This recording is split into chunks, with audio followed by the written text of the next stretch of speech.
everyone, and welcome back to another Storytime video.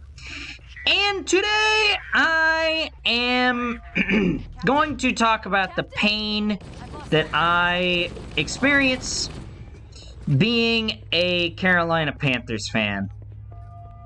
Now, of course, with every single fan base, you do have ups and downs. So, no matter if you're a Lions fan, or a Browns fan, or a Chiefs fan, or a Patriots fan, you have, at some point in your life, experienced an up as a fan and a down as a fan.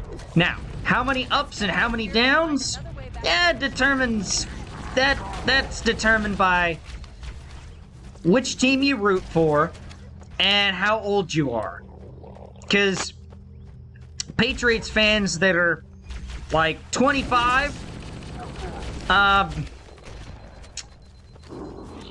might not have too many downs. Of course, this past season and 2022, yeah, those were downs for sure. But there's certainly been a lot of ups. And with the Chiefs, there have been some downs over the last 25 years.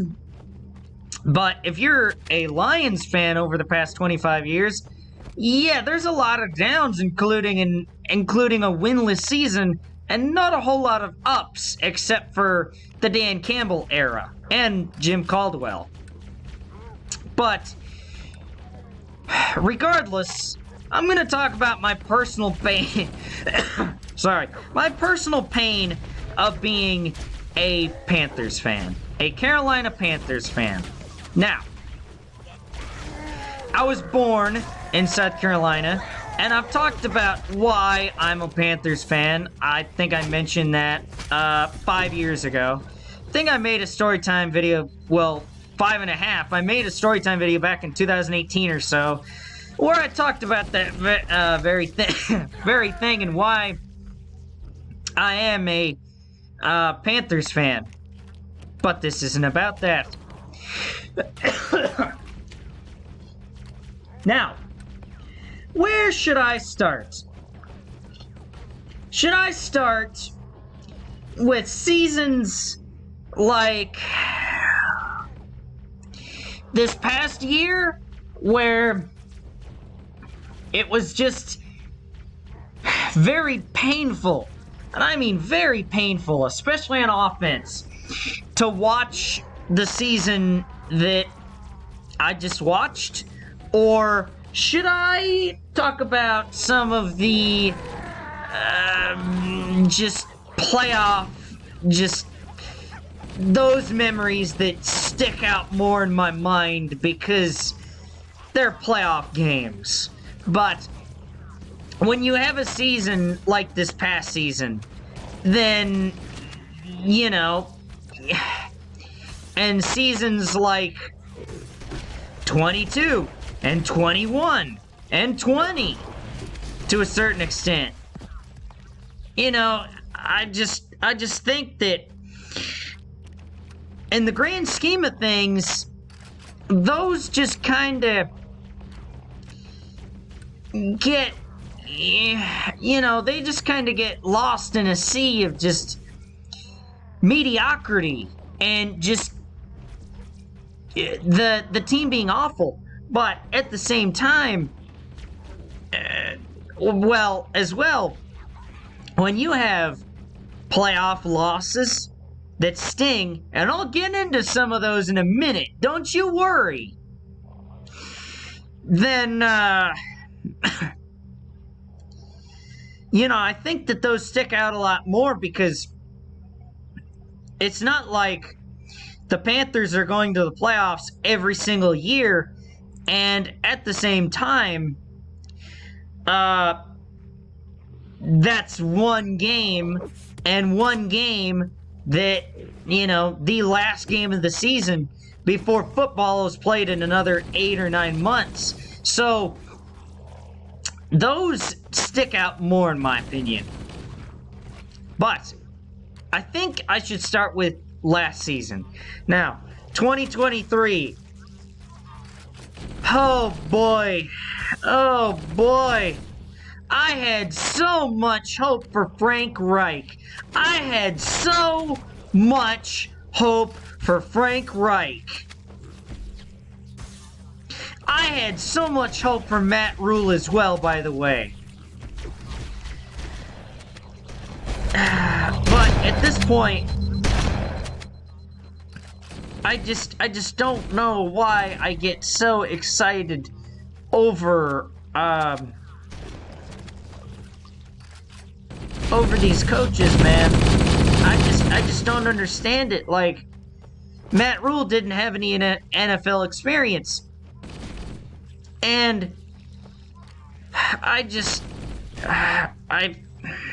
mean, I did see where he was able to rebuild programs like Temple, or college football programs like Temple and Baylor, and just bring Baylor out of the doldrums after they had scandals and all that stuff.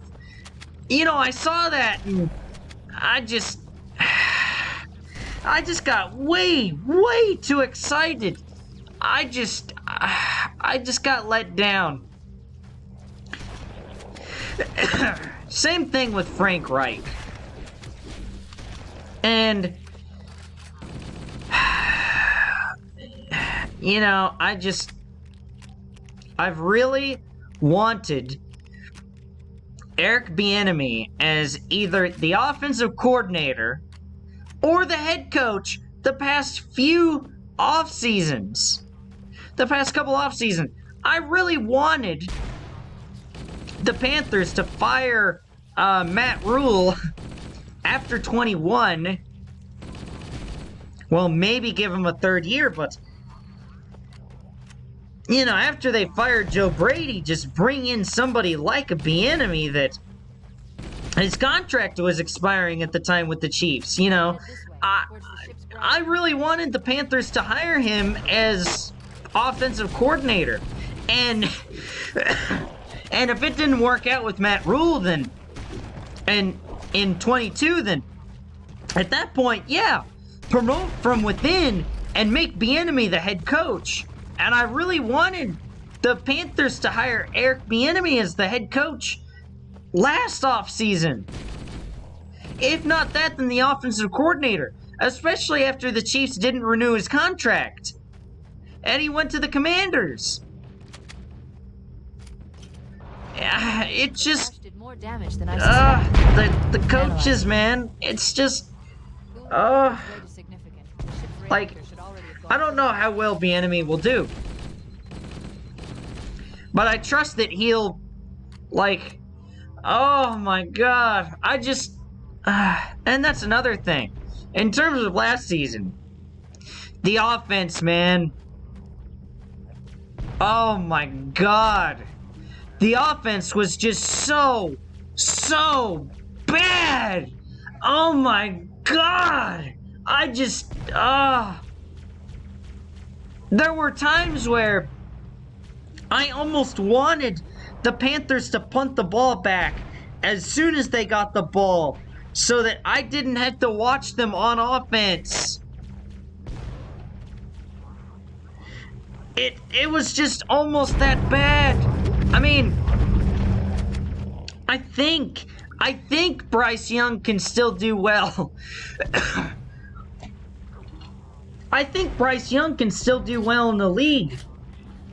I mean, there's a possibility that we look back on what I just said in 2 or 3 years and you go, nope, that was stupid, he didn't pan out. Or, he was right, he did work out after actually having an offensive line that could block and weren't pylons and actually had some weapons. And then that brings up another thing, which I'll get into in just a second. Put a pin in that for just a moment. What kind of makes the offensive woes hurt that much more to me is that Elijah Evero And that defense is just so freaking good. It's just so good. They're able to hold teams, especially when you take out the pick sixes that Bryce Young has thrown this year. They limit the opposing offense to just so little that at this point, well, last season, I got to a point in about late October, early November to where when the opposing offense got to 20 points before the Panthers did, I thought, okay, that's it. Game over. They're not going to be able to come back.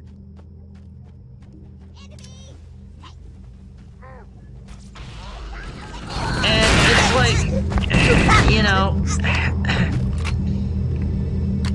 Panthers just need to win games 13-10. As opposed to the game against the Lions where it was a shootout. Like, once I saw where the Lions had scored, like, 24, was it? I think. If not, like, 31 or 34, whatever they got to. In that neighborhood, I thought, yep, they're going to blow out the Panthers. Because I just... oh, my God. I just don't trust the Panthers offense to do anything. Like, I don't know if Bryce Young threw more pick sixes than he did touchdowns, but...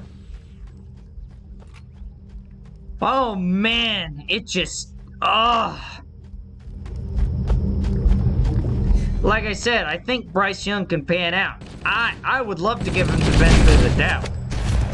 Especially because he doesn't have any offensive weapons after the Panthers traded DJ Moore and a first-round pick in this upcoming draft to Chicago for the right, or for the, to move up to number 1 for the right to draft Bryce Young in the first place.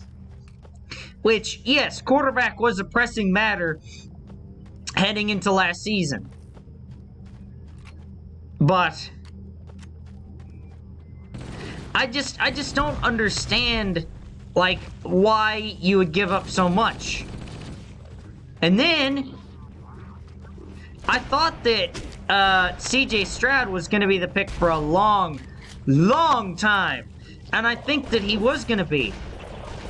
Until David Tepper freaking meddled in everything and said, nope, gonna draft Bryce Young. Which, you know, if Bryce Young pans out, then you can look back on this and go, well, that was a little bit, well, that's kind of funny, you know, that, you know. But I just see CJ Stroud just do well in Houston with a comparable situation. I mean, sure, he is Tank Dell, but he's a rookie. He's kind of made him. And sure, Jonathan Mingo might be a terrific might be a terrific weapon one day. Sorry. But the thing is he's a rookie. We just don't know yet. We just don't know at this stage yet. And so, again, I'm willing to give the benefit of the doubt. But, you know, the Panthers, the Packers in 2022 offered the Panthers a first-round pick at the trade line for DJ Moore. So, not only did they give away DJ Moore and a first-round pick in order to get Bryce Young, which, again, if he pans out and becomes an elite quarterback, then this is all a moot point. But as it stands right now, I mean, it hasn't worked out as of yet, but I like to properly evaluate players after their third year in the league, by the way. Possibly even 4 if they need a 4th one. But regardless, I can only go based on the evidence that we know now. And so not only did they give away a 1st-round pick with DJ Moore, but they could have gotten a 1st-round pick for him in 2022. So they technically gave up 2 1st-rounders. And also, when they traded Christian McCaffrey in 2022, I was happy that he was able to go to an organization that would properly use him. I knew that the 49ers would be able to utilize him properly, and over the last season and a half, that has definitely surfaced. And I'm very happy. I'm very, very happy for Christian McCaffrey, as I was at the time. But I think I might have posted this to one of the Panthers groups that I'm in on Facebook.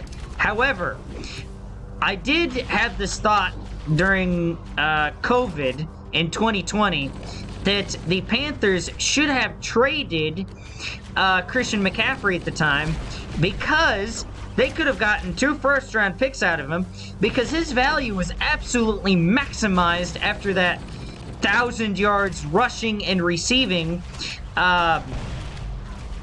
year that he had in 2019. And in addition to that,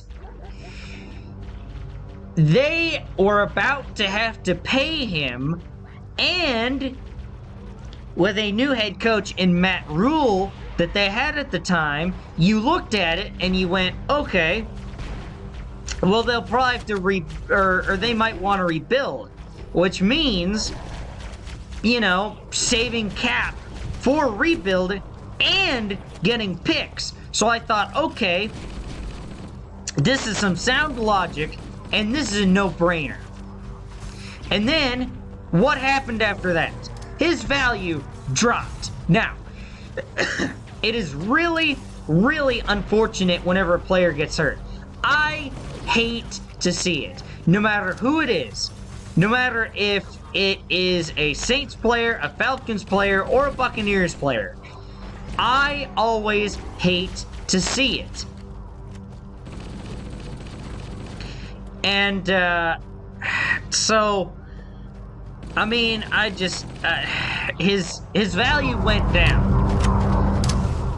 And so, you know, looking back on it, they could have traded him at peak value. And I was worried about his excessive use that he was getting as well. So I was concerned about that too. And those concerns, everything that I thought of makes sense, and my fears came true to pass. So I don't usually brag when I'm right, or that, you know, I have a theory that turns out to be correct or whatnot, but I was right! I was right! I was right!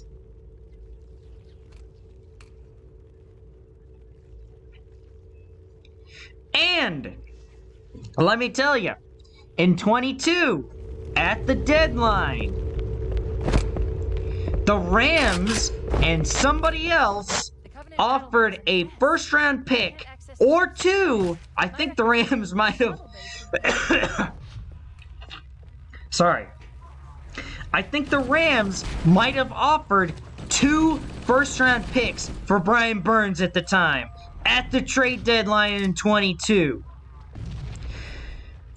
And as of right now, when I am narrating this storytime video, the Panthers have not paid Brian Burns. Now, in my opinion, if you don't want to trade a star player that's in his prime for at least 1, if not 2 first-round picks, that means that you do see that player as part of your future plans, and if you see that player as part of your future plans, then you'd want to pay said player. Now, the franchise tag might prove fruitful, but I believe last year at the trade deadline, the 49ers, I think it was, or it could be another team, I think offered the Panthers a first-round pick for Brian Burns. Because I know the 49ers were really going after edge rushers at the trade deadline. Of course, they got Chase Young, which, oh yeah, that really worked out for them. But, I mean, they could have gotten a first-round pick again. So I really hope they pay Brian Burns. Now, I really like Brian Burns, but if they don't pay him, then the fact that they didn't take the Rams' offer in 22 of 2 first-round picks, that's, oh my, that's really gonna sting. Like, those 2 first-round picks, I think would have been, if I'm not mistaken, would have been this year and next year, but because I think the Lions still had the Rams' first-round pick for 23. Yes, they did. Because the Rams traded Jalen Ramsey, so that meant 20 and 21. So 20 and 20, or 22 and 23 first-round picks went to the Lions for Stafford from the Rams. Okay, so it would have been 24 and 25. But, needless to say, the Panthers could really use the draft capital to build around Bryce Young! They really could use that right now!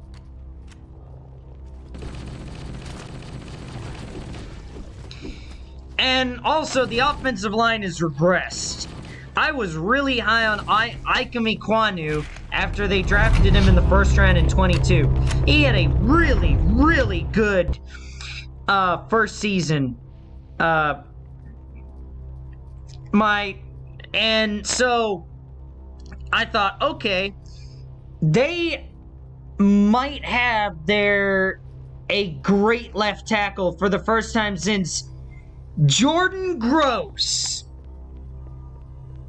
And Panthers fans will hear that name and go, yes, miss him. And we miss him. And I really do miss him.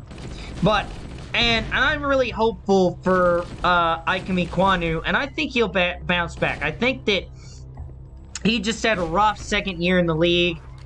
I'm just hoping it was a sophomore slump for him.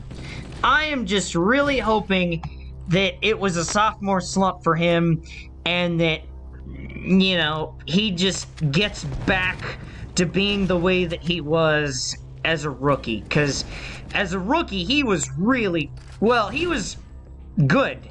Now, he was great. He wasn't elite because, well, I don't want to call him elite.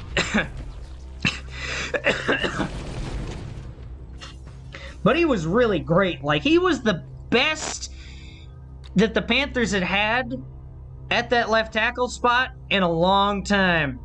Pretty much since Michael Orr during the Super Bowl run, which I'm about to get into some of the pain in the playoffs in just a moment. Or in just a minute. So put a pin in that. But, so you have that recent pain and misery that I talked about. Now, by the way, this offense is worse than the one that was quarterbacked by Jimmy Clausen back in 2010. Now, is this team worse? No, because the defense is just phenomenal. Like I mentioned earlier, Elijah Evero, I think I'm saying his first name, Elijah Evero, the defensive coordinator, is a terrific, and I cannot stress that enough. He is an elite defensive coordinator. And if you follow the NFL at least somewhat closely and you don't know who his name is, and you don't know who he is by now, I don't know what kind of rock you've been living under, because he basically took that Denver defense in 22 after it had a rough outing in 21, and just he can just basically turn water into wine, if you catch my drift. He's just phenomenal. My gosh, is he phenomenal. But the 2010 team is the worst team that I can remember watching, by the way. So the team that they just put out on the field, not the worst that I've seen, but it's kind of close. It's close. But let's go into some of the playoff misery that I've seen. Oh boy. Let me start off with 2005. My God, man. Going into the NFC Championship game that year, it just looked like Carolina came into that game just super flat. But they had come off of 2 straight road playoff wins. So it's understandable. Plus, the Seahawks were game planning around Steve Smith, and they knew that that he wasn't gonna beat them. All right, fine.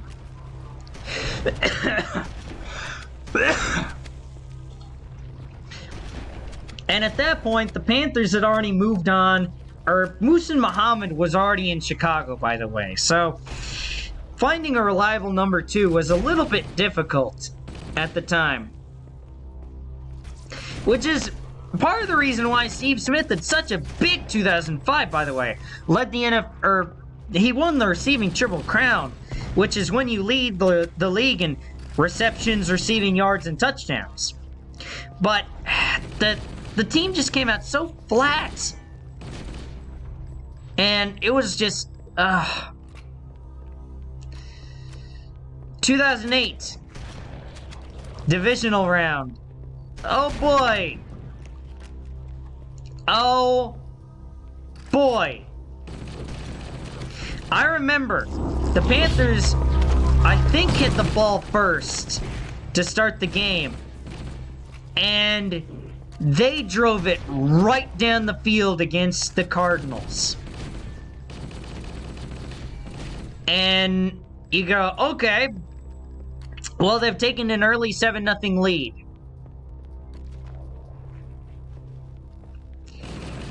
Oh my God. After that, it just went downhill. After that, I remember Jake Delhomme throwing interception after interception as the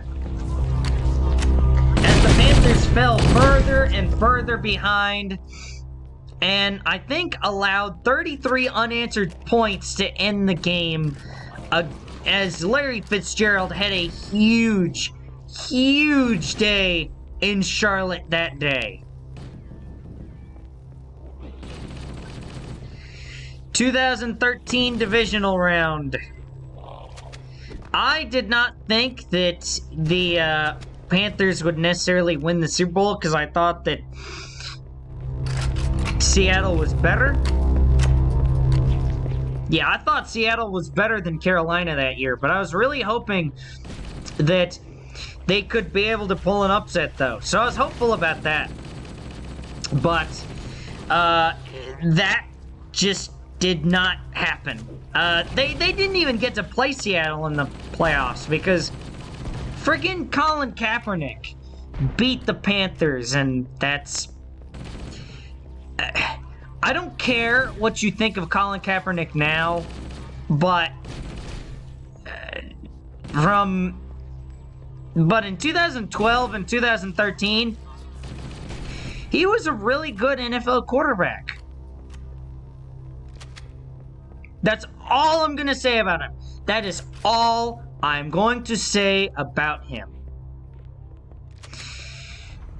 2014 divisional playoffs in Seattle. Carolina kept it close after they were able to win the NFC South with a 7-8-1 record. And I thought that the Panthers were going to tie it up and potentially win. But then For some reason, it sticks out in my mind like a sore thumb when I start to think about playoff anguish and just the playoff defeats that the Panthers have had. Cam Chancellor intercepting the ball at the goal line and returning it all the way back for the game-sealing interception. For some reason, that sticks out in my mind like a sore thumb when I start to think about just the playoff anguish that I've witnessed as a Panthers fan in my life. I don't know why that particular play sticks out, but it does. I guess it's because I had so much hope of an upset that they were so close to tying the game. And yet, it just slipped right through their fingers. And then, of course, 2015. Well, 2015, of course, Super Bowl 50. Now,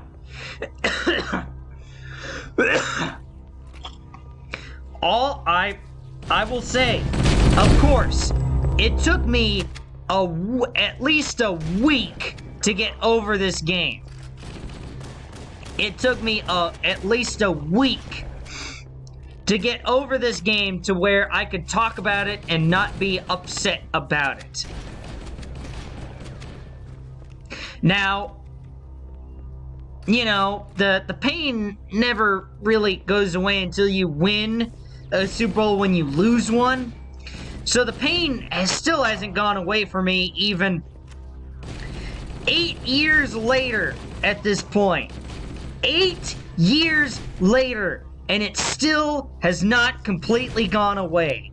But I will say, all I remember about that game is that the fumble, because I see it, like, depending on what I'm watching at that time, like, well, considering what type of content I consume throughout the course of the year, 10 to 20 times a year, I see that fumble. Whether it be a clip in somebody's video that I watch, or a GIF that somebody posts. And there's once or twice a year where I see that clip of Cam Newton interviewing after the game, and he gets upset with the reporter and he walks off. I'm not going to comment on that, and I get that that wasn't part of the actual game. However, what I also remember about the game besides the fumble is that the score was 16-10 at that point. Because not only was that, or is that in some of the clips that the fumble is shown in, but also the fact that Denver took the ball over, and I think it was C.J. Anderson that ran for a touchdown, and then they got the 2-point conversion to make it 24-10. I don't remember anything else from that game. I don't care to remember anything else from that game. There's been times where I've read where it's like, oh, Jericho Cotchery made like a 35-yard catch on the sideline on a third down, or something like that happened in the first half. And I read that a couple years ago, or something like 2 or so years ago, and I thought to myself, I'm like, really? I don't remember anything like that. But I think my brain tried to actively forget.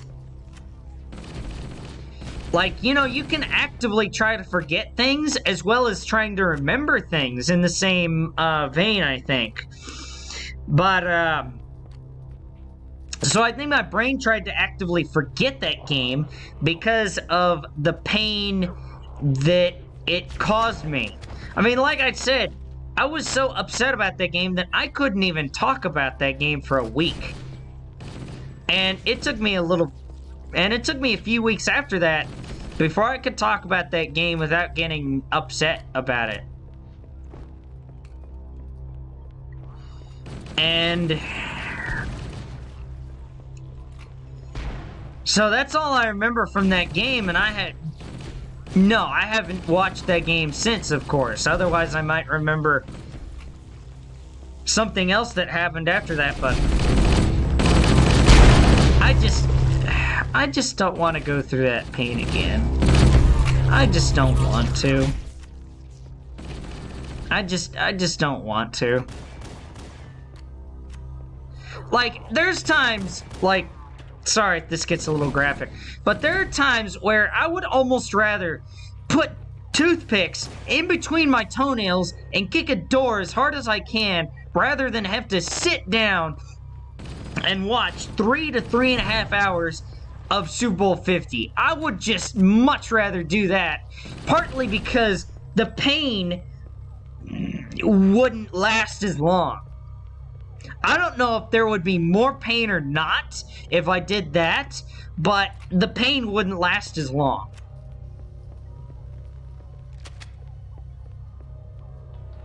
Like, sure, it might take a while for my toes to heal, but I don't care.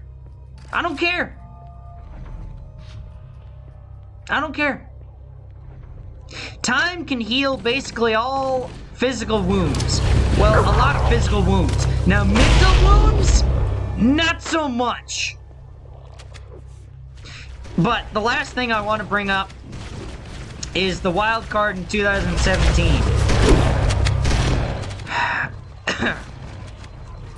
The Panthers had one last opportunity to win that game in New Orleans.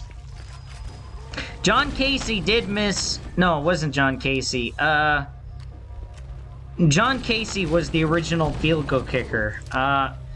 Oh gosh.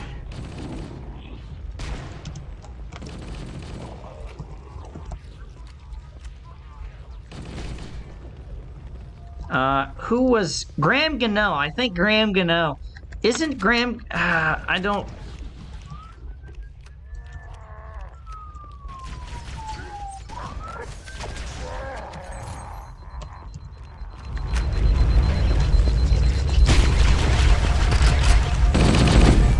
No, Graham Gano is not the kicker anymore. Yeah, that's right.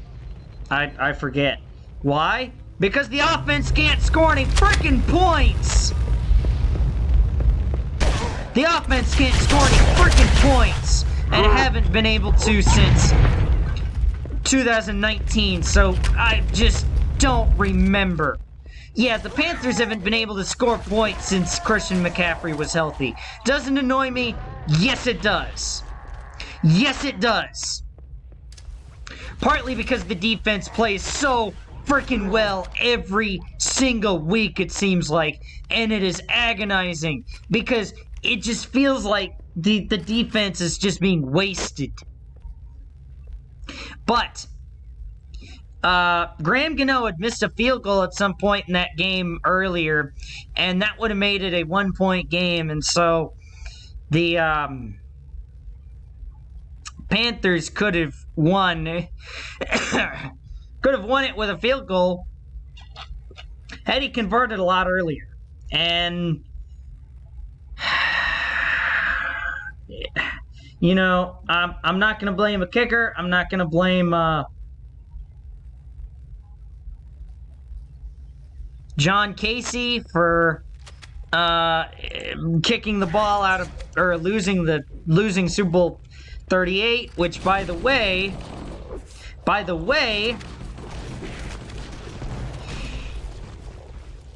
Jake Delhomme outdueled Tom Brady in a Super Bowl. Let that be known.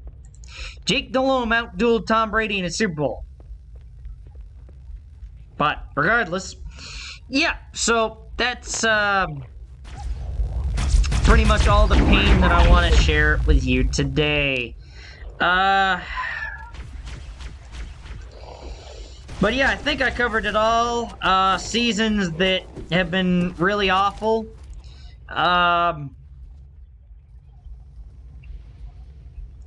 You know, the Panthers haven't had back-to-back winning seasons before in their franchise. They have not had back-to-back winning seasons in their franchise.